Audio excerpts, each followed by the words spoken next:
Magandang araw sa inyong lahat. Ako nga pala si Mary Grace Pulayo at sa video ito ay masasaksihan nyo ang reaksyon ko at ang panuri ko sa dalawang kwentong ito. Ang kwentong Alindasay at ang kwentong Dahil Wala Kaming Tubig. At mayroon ditong mga katanungan na aking sasagutin. Unang katanungan, aling bahagi ng kwento ang nagpakuha ng aking isipan at damdamin sa lalim ng pag-unawa? Uunahin ko munang sagutan ang kwentong Dahil Wala Kaming Tubig para sa unang katanungan na ito. Para sa akin, ang bahagi ng kwentong Dahil Wala Kaming Tubig na nagpakuha sa aking isipan at damdamin ay yung bahagi kung saan nagpila ang mga tao sa likod para kumuha ng tubig at nakita nila ang luha ng anghel. Ang talagang tumama sa akin ang pangyayaring iyon dahil sino ba naman ang mag-aakalang makakita ka ng luha ng isang anghel? Parang nararamdaman ko mismo ang kanilang pagkauhaw at desperasyon nilang hindi lang sa pisikal na uhaw, kundi pati ang pag-asa at pananabik na magkaroon ng kahit kaunting tubig. Habang iniisip ko, parang nararamdaman ko rin yung kaba at tensyon sa paligid, pati ang excitement ng narrator na makita ang anghel. Pero halong takot at pag-aalala rin. Para sa akin, dito ko naintindihan ang lalim ng epekto ng kakulangan ng tubig sa pang-araw-araw na buhay ng isang komunidad. At dito ko rin napagtanto na napaka-importante pala talaga ng tubig sa ating buhay at sa pang-araw-araw nating pamumuhay. Ngayon naman ay dumako tayo sa ikalawang tanungan. Ano ang masasabi mo sa mga tauhan, lalo na sa pangunahing tauhan?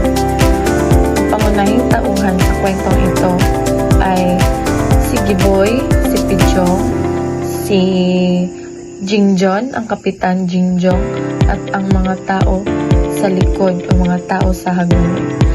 Ang pangunahing tauhan na si Giboy, para sa akin,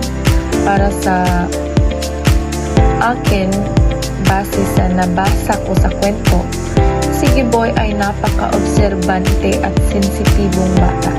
Nakikita niya ang kahirapan at desperasyon ng mga tao, pati ang kagustuhan nilang makuha ang tubig.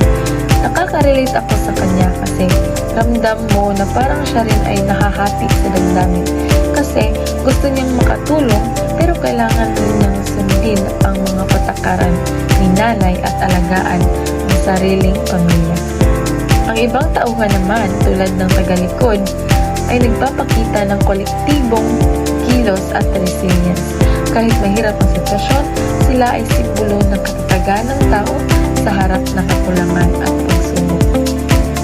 Ngayon naman ay lumako tayo sa pangatlong katanungan. Ang katanungan ito ay angkop ba ang pamagat sa nasabing kwento? Para sa akin, oo, talagang angkop ang pamagat na dahil wala kaming tubig. Kasi halos lahat ng pangyayari sa kwentong ito, tensyon at emosyon ng kwento ay umiikot sa kakulangan ng tubig.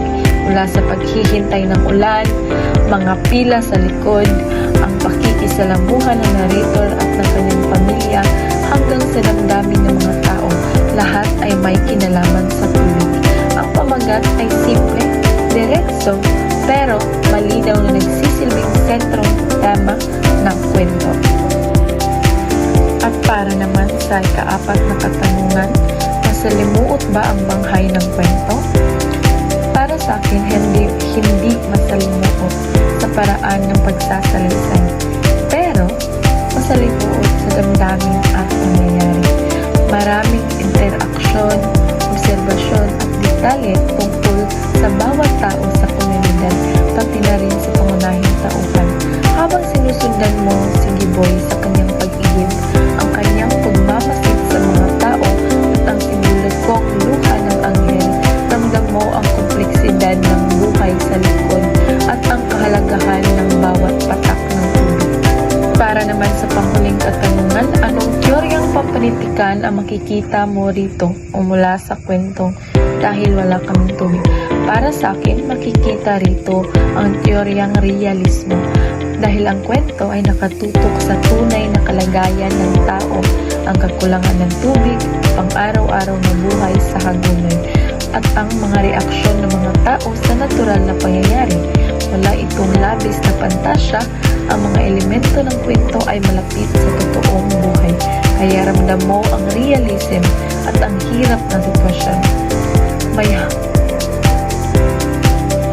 May halong simbolismo din dahil nabanggit doon ang luha ng mga anghel bilang representasyon ng pag-asa at biyaya sa gitna ng kakulangan. Ngayon naman ay dako tayo sa ikalawang kwento. Ito ay ang Alindasay.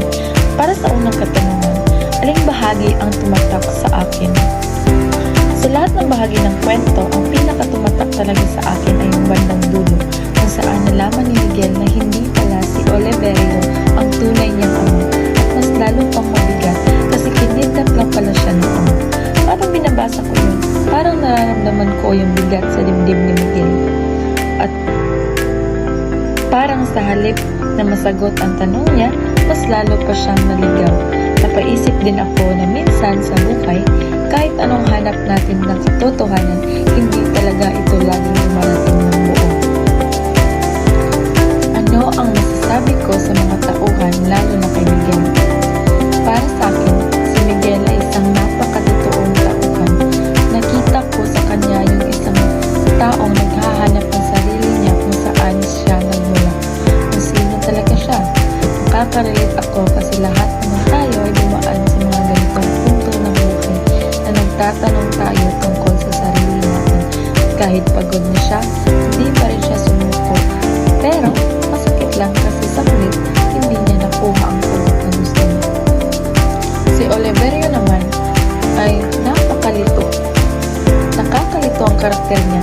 May mali siyang ginawa dahil kinidnap na si Miguel nung bata pa siya, pero ginawa niya yun dahil sa awa at pagmamahal. Pinakita niya na hindi lahat ng tao ay madaling husgahan kung tama ba o mali. At para naman sa ipangatlong katanungan, angkop ba ang pamagat ng Alindasay? Para sa akin, sobrang angkop ng pamagat. Ang Alindasay ay parang sumisimbolo sa pagkalito at emotional na kaguluhan. Iyon mismo ang pinagdaanan ni Miguel.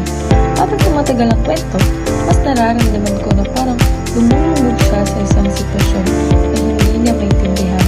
Hanggang sa huli, nanatili pa rin siyang may tanong sa sarili. Para naman sa pangapat na katanungan, masalimuot ba ang banghay? Oo, masasabi ko masalimuot talaga ang banghay. Habang binabasa ko ang kwento, parang kasama ako sa paglalakbay ni Miguel. Yung pagpunta niya sa iba't ibang lugar, pag-ipag-usap sa iba't ibang tao, at paulit-ulit na pagkadismaya. Nakakapagod, pero sa magandang paraan. Kasi nararamdaman ko kung gaano kahirap ang pinagdadaanan mo. At para naman sa panghuling katanungan, anong teoryang pampanitikan ang makikita sa kwento ng Alindasay? Sa tingin ko, ang pinaka-nangingibabaw na teorya dito ay ang existentialismo. Pinapakita kasi nito ang paghahanap ng tao sa kanyang pagkatao at kahulugan ng buhay. Sa kwento, kahit anong pilit ni Miguel na hanapin ang katotohanan, hindi pa rin siya nabibigyan ng malinaw na sagot. At doon ko